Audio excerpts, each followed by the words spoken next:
That's right, ladies and gentlemen. It's time for some more poo talk. I'm Mickey Fan.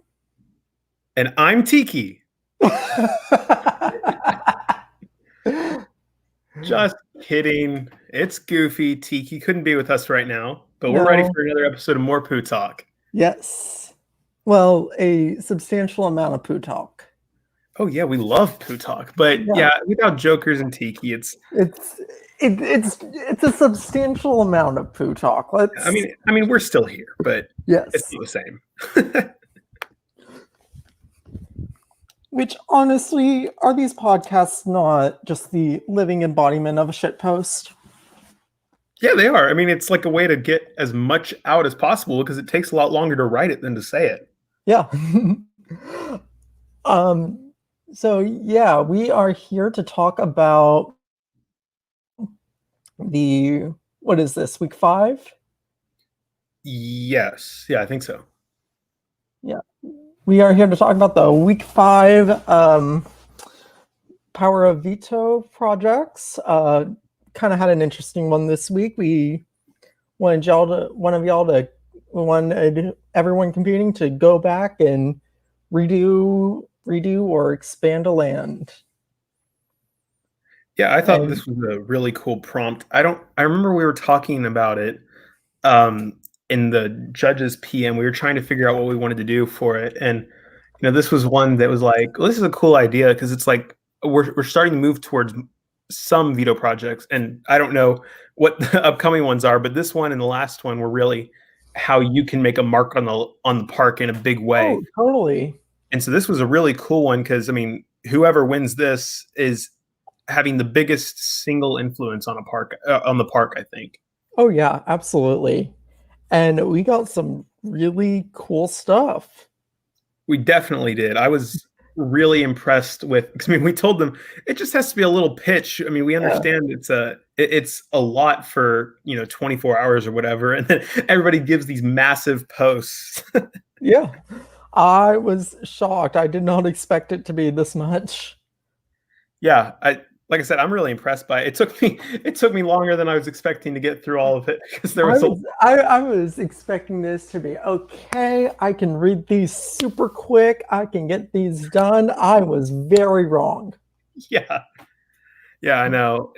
I mean, it shows how much everybody's willing to give to the projects. I mean, even the people who weren't actually like nominated for Yeah. elimination. I mean, it's really impressive. Yeah. I think that this was just really well done overall. Agreed. I think we can probably safely call this the best veto project we've had so far. I can agree. I think I can agree. Anyway, on that super positive note, why don't we get into these projects?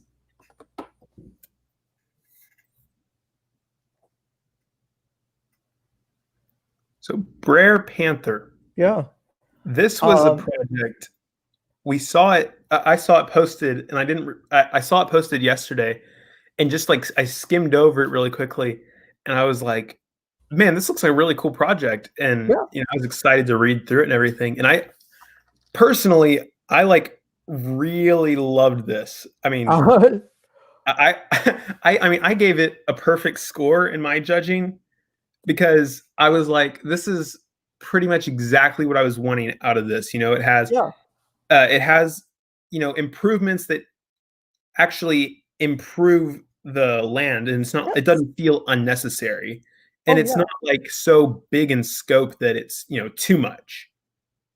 Yeah. I think that there's a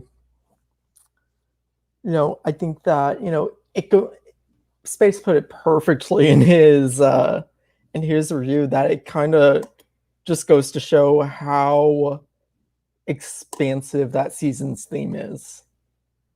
Yeah, exactly. This is what I keep saying. This could literally be an actual park, and this would be an awesome expansion to it. Oh yeah. And it's not so much that it's huge. It really isn't huge. It's mostly small scale stuff. Right.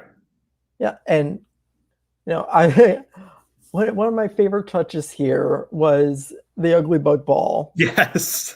I just loved that. It was such it's I almost picture it as like a spiritual successor to the Country Bears. Yeah. That's a great way to put it. I mean, I, that's exactly what it is. And I mean, I just thought, especially with the spring section, it was like really going for these out of the box things like oh yeah, flowers and trees, pastoral well, symphony, like it's which way out of honestly left that would field. make an awesome dark ride. Yeah. Yeah, that's what I thought whenever I read it. I'm like, this fits spring perfectly, and Yeah. it makes the land even better. Yes. And then like summer, straightforward, really fun. I love the idea of a Tangled the musical. Yes. Yeah, I really appreciated changing because whenever the show, I think it was in the Snuggly Duckling, right? It was Yes. a 3D show that was, or a Yeah. 4D show that was in it. And my thing with it was I don't really understand the need for it to be 4D without better explanation. And I Yeah. personally, thinking about the themes with Tangled and everything, I think that an open air musical fits way better than a 4D show. So I think that was a really good move. I can just picture how charming that entire environment would be and how no you you could kind of go a bit, I don't want to say lower budget, but lower key with it in that open air theater. Yeah, absolutely. I mean, it's one of those things where it's like you could like putting it in the forest area. You know, that's like that. I mean, that just sounds like a really cool experience. It's this outdoor theater in the forest, Yeah, and it's it has Tangled the musical. Like that's such a cool idea. And then changing the Snuggly Duckling to be like that's Gaston's all. Tavern. It makes perfect sense. Yeah, it does. And that's not to say I didn't appreciate the creativity in not doing something like Gaston's Tavern with Snuggly Duckling, but this is just far better. Yeah, absolutely. I agree. I think that it was definitely a really good creative decision to do something different. But and if it had landed a little bit better, I think it would have been fine. But I just think that switching it from being just a 4D show to adding an outdoor musical and changing the Snuggly Duckling to be the Gaston's Tavern type restaurant. I mean, I just think that's a really good idea and Yeah. really enhances the summer section for me. Oh yeah, totally.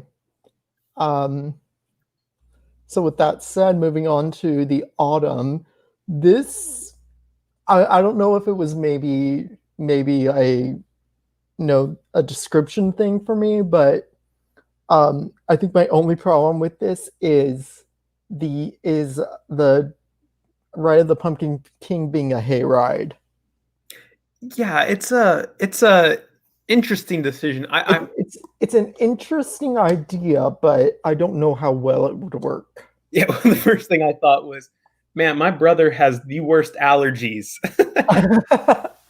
You could never do this. Yeah, exactly. No, but I mean, I think that it's from a creativity standpoint, Oh it's yeah, definitely out of the box. yeah. It feels like no, it's out of the box. It fits the autumn theme perfectly.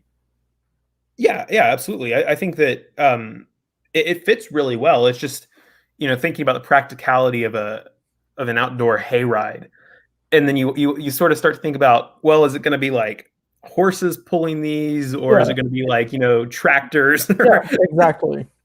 But I still appreciated the creativity behind it, and that's what I'm really interested in. And to be honest, I kind of like the idea of having the aerial dark ride be pastoral symphony, and then changing Ride of the Pumpkin King to be something else, rather Yeah. than not have pastoral Well, symphony and have this and be the like aerial dark ride.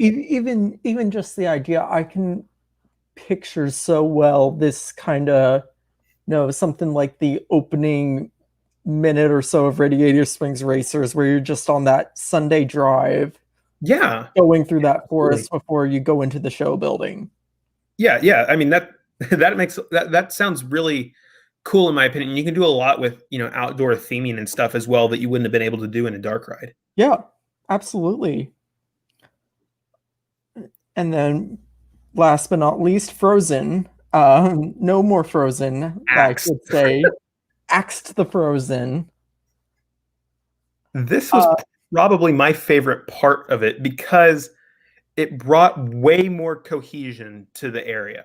yes, Like our big because criticism was, well, Frozen doesn't fit with a winter village. So, getting rid of Frozen and, the idea of a North Pole area tacked onto the winter village, that makes a lot more sense thematically. And I also oh, think the creativity of making a dark ride called Santa's Workshop is something that like I would have literally never thought of. And I think that's a really adventurous, creative, and cool idea. oh yeah, I think that, Santa's Workshop is, it's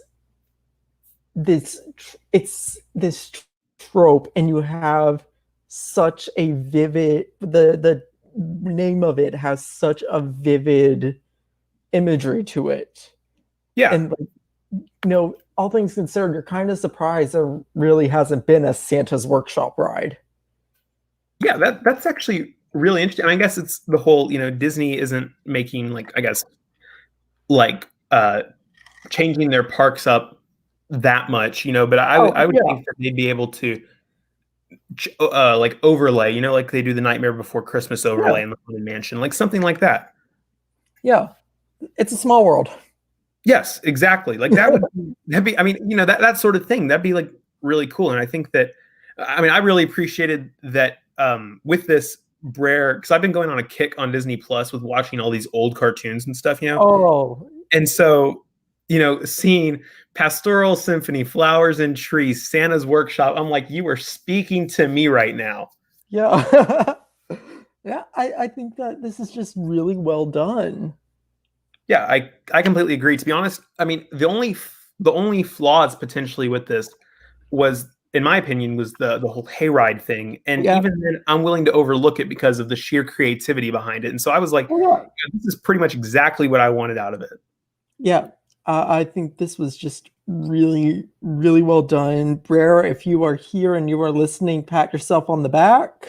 Yes, absolutely. This was well, I mean, I know that you've been struggling to get a foothold in the game again, and I think that you really Yeah, just reestablished yourself with this project because I was 100%. so impressed by that. You did such a good job with this, Yes, Brer. If you're listening to this, I welcome back to the game. exactly. um, so on to Nigel's. He also did Seasons of Fantasy. He went a different route though. Yes. Yeah, I thought that. Well, it was sort of funny because whenever I read it, whenever I read the project, I'm like, well, this is a really solid transition. I mean, I think Yeah, that I think that having Christmas Town is a great idea, but yeah, then I remembered this is what we talked about on the Seasons of Fantasy podcast. But I was like, my thought with it was, there's no way that Nigel copied it, and you can yeah, tell that he put a ton of thought into it and everything. So I was like, oh yeah, this fits perfectly, and it helps with my thought with it because my thought with the whole Seasons of Fantasy thing is, how are the transitions going to work? Like, are people going yeah. to have like that was never explained, and I think that this helps a lot with that transition. It was never explained now that I think about it. Yeah, like I mean, you can sort of picture, I guess, like if you're walking from winter to spring, less stuff is white and snow covered or whatever, but it sort of like fades into spring, but that wasn't anything that was ever explained. Yeah. But yeah, I think Christmas Town was a really, clever transitional mini land. And it's nothing huge there, all things considered. Right. Yeah, I mean, Yeah, you've got it wasn't like a massive expansion or anything like yeah, that. But, you've got it you've was solid, I thought. yeah, you've got the whip ride, and then you've got the kiddie coaster. Yeah, I mean, I thought for a little area that in between the fall and the Yeah. the winter, that makes perfect sense for the attractions. I thought that his inclusion of a snowball fight between Lock, Shock, and Barrel in the whip ride was really Yeah. funny. Oh yeah. I think that that would honestly be like, a standout moment. Yeah, I mean it's like you have alien swirling saucers and then you put it on steroids with this. Yeah, honestly, yeah, exactly that. But yeah, I mean I thought overall this was a great land concept, and my only thing with it was I wish that this was replacing Frozen or Winter Village, because it's sort of, you think about it, and the transitional piece is more thematic than anything else, because Yeah. Christmas Town is winter, so it's another sub land of this subland of winter within the land of Seasons of Fantasy. That is true. I did not think about that. Yeah, that, Um, that was literally my only thing with it. And yeah, Nigel said, I think that's Nigel, but yeah, he pictured it in terms of being the size of Storybook Circus. Yeah, that makes yeah, complete sense to me. but I mean, Storybook Circus is kind of big. Yeah, I mean, if you think about it, like if it's just the Dumbo Barnstormer area, but there's a lot of other stuff there as well that Yeah, people tend to forget, like the Storybook Circus. yeah, yeah, and I think that for just like Dumbo Barnstormer size, this is kind of perfect for that. Yeah, absolutely. I mean, it really does. It fits it, and like I said, I think this is a really good. It's a very appropriate expansion. It's not too big Yeah. or anything, and it fits the land very well. Oh yeah, totally. All right, and now we are moving on to Peregrine. Every time I want to say Outbound. I almost did. I almost did. I almost said Outbound. Uh, yeah, know overall this is just a really solid. I don't want to say fix, but improvement for Adventure Atoll. Absolutely. I mean, like I said in my review, I think I was feeling a little generous because I gave this one a perfect score as well. I mean, I thought, yeah, I mean, I don't want to say a fix either, but it addressed a lot of the concerns that people addressed It did. about, that people had about, this doesn't fit. It's not very cohesive, Yeah. and I thought these were addressed perfectly, and it's something that makes the land a little bit simpler and better from a thematic standpoint, in my opinion. Oh yeah. I think that just aesthetically, fixing the submarines. Oh yeah, Um, that was a really simple idea. yeah, like all you needed to do was, you know, explain why the submarines were there in during the Ottoman Empire. Right, and using the Uh, Q made perfect sense for it. and Paragon, I know that you were going directly for me with the title change to Sirens of Atlantis. I know you were doing exactly that. Yeah, I had to go back and look because I was like, well, that's a weird name change, and then I remembered. Yeah, and just the animatronics the of the animals that were added in, and just the streamlining the backstory, and honestly, I think the biggest thing here is Escape of the Gem Dragon just got totally redone. Yeah, I mean, it was a bold move, and it's funny because Paragon went from all of these, more minor fixes and stuff, like a change to the queue and changing the submarines a little bit and adding these animatronics, to okay, we're doing a complete overhaul of Escape of the Gem Dragon, and Yeah, reading it, it's like this fits perfectly as yeah, an EMV attraction. yeah.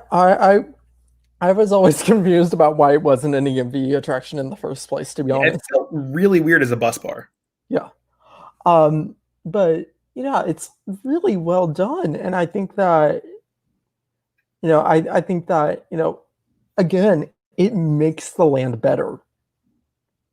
Yeah, I agree. I mean, I think that it's those little improvements that add a lot. And then whenever you have something that changes an attraction that's like that's there, but it's not really much to it, Indiana Jones level of, this is a must ride attraction, Yeah.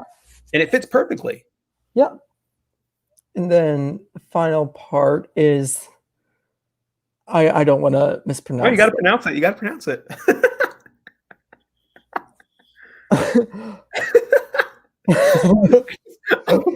I just, I Googled how to pronounce this. you did. Yes. How do you pronounce it? Kani kani otemotu. Ooh, good work. I don't know if that's exactly, but I did my best. Yeah, I've got to say, outbound or not outbound.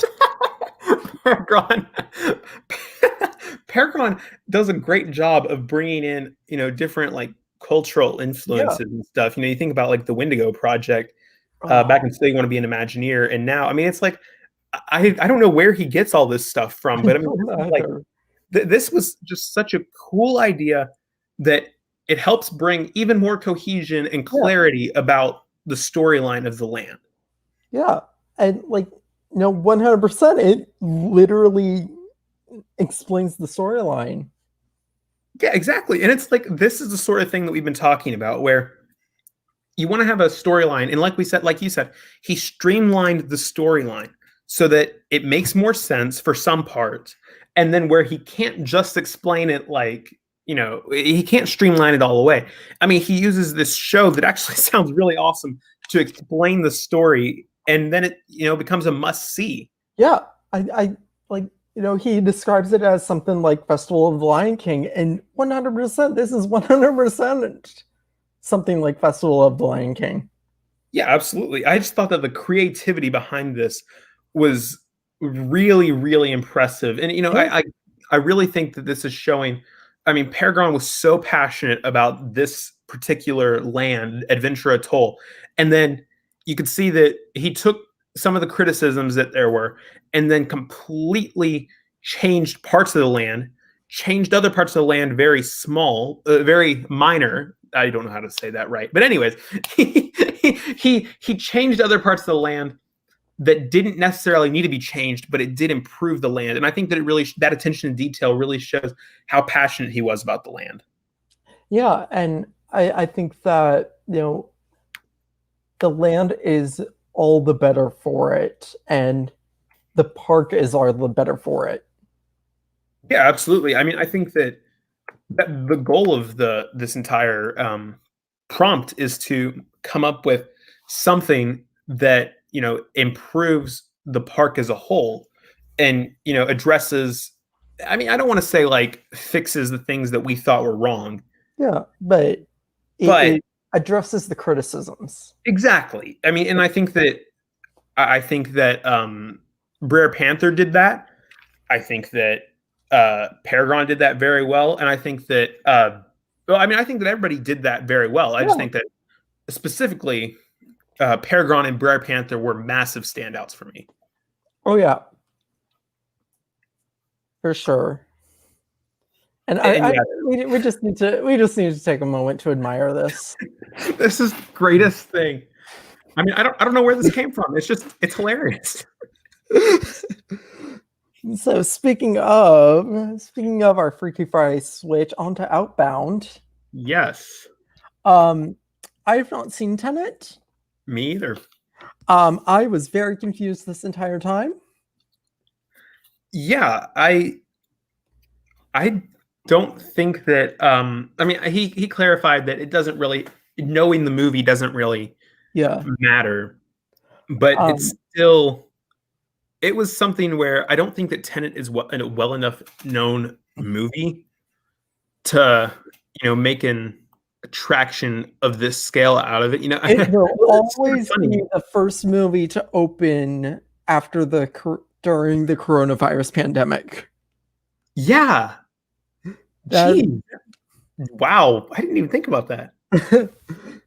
if anything else, it might be that, but that might be what it's known for. Yeah, because people are gonna have such fond memories.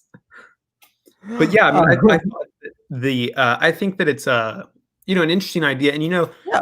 10 years from now, it could be a cult classic or something. Because Oh you yeah. think about it, is Tron really something that everybody knows? Nope. But Exactly. everyone loves light cycles. Yeah, exactly. So I mean, I think that it has potential. And I realize also that it's really tough to explain something like this in writing. Yeah. But I was so lost reading this, and then I had I to read was it a second time. very lost. Like I needed this timeline. Yes, it helped clear things up a lot. And I thought it was funny because I didn't actually see this project whenever it didn't have the timeline in it. I'm like, I would have been way more lost. I was I'm still pretty darn lost. I'm gonna be honest, but I mean it's still cool. Like Yeah, just I in mean, terms of like sheer cool, like this ride is it. that's exactly what I thought. Whenever I was reading through it, I'm like, okay, I understand nothing about this attraction, but I want to ride it. Like you know, and like part of me is like, how would they do some of this? Like Yeah, I have no idea. I thought that it was ridiculously creative yeah. from the standpoint of, oh, this is what we're gonna do. And I thought the how does that work section Oh, were oh, there brilliant. it is. There it is. That does explain a whole lot for me. I mean, it makes sense, but it's like that's like really, really, really ambitious, and Yeah, that is what I like to see. I've said it before. With blue sky prompts, I'm not necessarily always looking for the biggest thing in yeah, terms of scope, but theme, technology, that sort of thing. And so, even though this is like ridiculously ambitious, it works for this prompt. yeah. And like the no, like and like I kind of drew the conclusion of, oh yeah, it's hidden cameras and screens, but like just to have that explained. Yeah, and then It's the other explanation of the car driving backwards, yeah, I thought that was a really interesting idea because I was trying to think about how that would work. yeah. But yeah, I mean I think it's a really cool idea. It's impressive the amount of time and effort that he put into explaining this because He it did this in 24, 36, whatever hours. yeah, I mean it was crazy that he did this much and that he did it well. It's just that it's tough to see from a realism Yeah, standpoint because it it's is very not a popular technical, movie. and like it's so cool. Yeah, yeah. I thought that just everything about it was had that cool factor that you want, and I love the way that he ended his project. The ride's already been approved. It's just that it hasn't happened yet. Oh, yeah. And congratulations to you, Goofy, for your 1000th post. Oh, thank you. I had to pay homage to my roots. Yogi Bear is a masterpiece. Let's. Yeah, I mean, he was butt cluck before butt cluck was butt cluck. I really thought I was going to mess up saying that.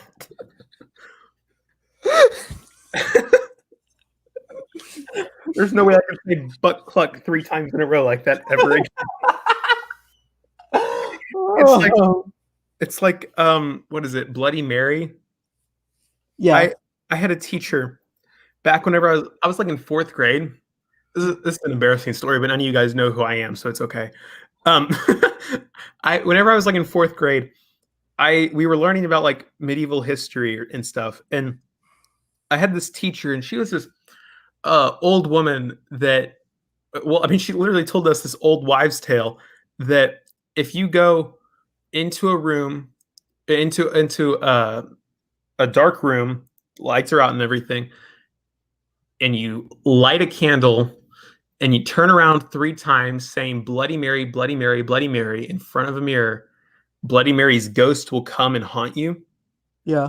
So I jumped up and ran out of the room right as soon as she said that. I had a water bottle on my desk that I spilled all over my pants as I was running. And I went into the bathroom that was right outside of our classroom and God. said, Bloody Mary, Bloody Mary, Bloody Mary. I screamed that 3 times, and then I ran back in, and then my friends for the rest of my school years never let me live that down. I mean, Ah. it's one of those things where it's like, I don't know what I was thinking. It's so stupid now. It was stupid then. Oh. We're all a little stupid when we're kids. Yeah, oh man. And my teacher was just so confused. She was like, what was that? Oh man. Anyways, I'm sorry to take you all down down into a look into Goofy Yuck Yuck's dark past. Oh. He used to be much goofier. Yeah, so now we have Beowulf's project. This one's a bit simpler, but I don't mind. Yeah, I mean, I thought that it was an interesting a thought process. It makes sense, why he chose not to redo somebody else's work out of like respect and stuff, and that makes sense to me. I get it. It's But a classy move. yeah, exactly. But I will say that it didn't necessarily have to be like he made additions. Yeah. So I mean, more additions could have been made. I wish it's nothing huge. It's atmosphere. Exactly. I mean, I thought that it was good from a standpoint of the additions that he did made were solid. I just sort of felt like what he did make, I was really impressed with, and I thought, man, if there was more. Yeah. If it was this plus something else. Yeah, exactly. Because and like the way that he was thinking about this stuff, I mean, I loved it. I thought that it was a great idea having. I mean, I thought it was hilarious that you have people wearing knights costumes, and they have the little muzzles. Yes. But Cluck sees all. He knows all. He is all.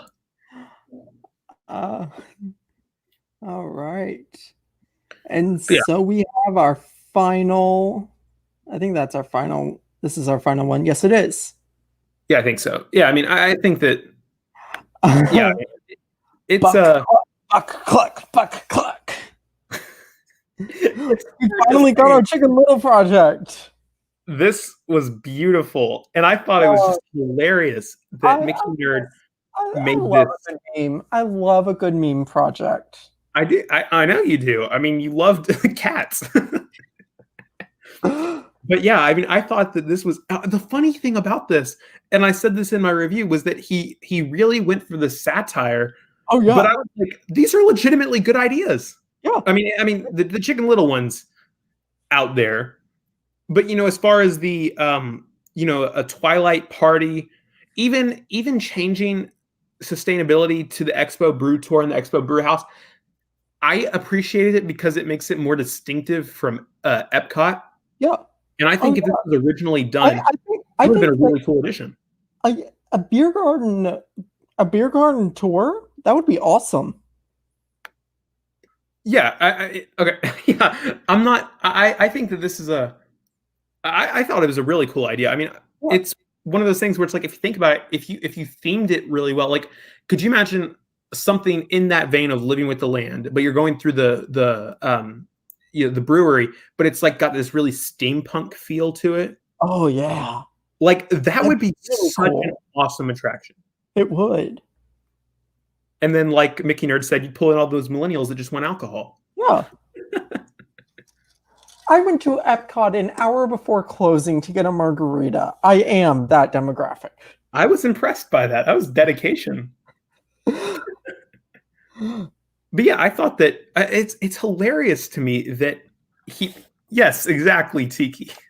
But I thought that I thought it was crazy that it's this satirical project. It's the satirical project, and it actually is like most of it, in my opinion, hits pretty well. I thought that I thought that replacing Iron Man, I really liked the Iron Man Yeah. attraction, and we'll talk about it tomorrow. But I thought that it was like really out of place with the rest of the land. So it was like, well, if you're going to replace the thing that's out of place with something else that's really out of place, well, I mean, that's not that bad. And I thought that the ride system and everything for the Chicken Little attraction was a decent idea. I think, all things considered, this is, it's satire, it's a meme, but it's still well done. Yeah, exactly. I mean, That's exactly what I want out of a meme project. yeah, I mean, I mean, you have to knock it for realism, but as far as creativity and even detail, I mean, he was pretty detailed with it. But I just thought this is if this was actually like a legitimate project, and some of the stuff was changed up, I would have had this very close to the top because he made a meme project that was like actually a good project. Yeah. Yeah, and just overall good job. Yeah, absolutely. Um, So yeah. So I that is think, it. yeah. So we have the results. Yes. Do you want me to read these off? Read them off. Okay, so we'll start from the bottom. So we had a tie, and we used my score, Tiki score, Joker's. Wait, we didn't. Hang on, whose person? Wait. Did Tiki ever give scores? Tiki didn't give scores. Tiki did not give scores. Right. Because I was like, wait a minute, I only have 5 total. Everyone but Tiki. Right. Yeah. So Nate, Space, Mickey Fan, Jokers, and me. Okay. So out of a possible 125 points, we had a tie for 5th and 6th place between Outbound and Mickey Nerd. And I mean, I think that this is pretty self-explanatory. I think on the creative scale, it was really high up there, but it was just in terms of realism, you have to knock it. Yeah. That's about it. Yeah. So then in 4th place, only 1 point ahead of Outbound and Mickey Nerd was Nigel. 104 out of 125. Yeah. And then 3rd place with 108 out of 125 points is Beowulf. Yes. Which really speaks to the quality of the work that he put out to only have, it was very small what he did, but it's well done and well received. It's a good stuff. Yeah. So now we have our top 2, and I will say that they are separated by 9 points. So it was a pretty clear runaway. Yeah. So in 2nd place with 110 out of 125 points was Brer Panther. Yeah. And that means in 1st place with 119 out of 125 points was Peregrine.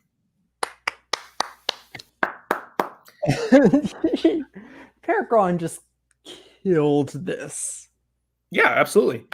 I think that it's funny because whenever I was playing, I was like, well, I'm going to be busy during head of household, so I guess I'll try to win veto competitions.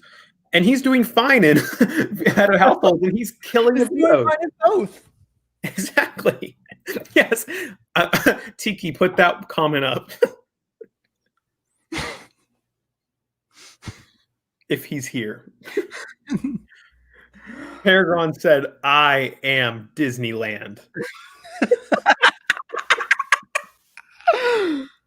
It's perfect. Oh, but yeah, everyone here did great. I think we got 6 really unique projects, and yes, Tiki, we are ready to end this. Yes. So yeah, we'll be back in like 10 minutes or so with the Disney debate. Halloween edition, we're getting spooky, boys!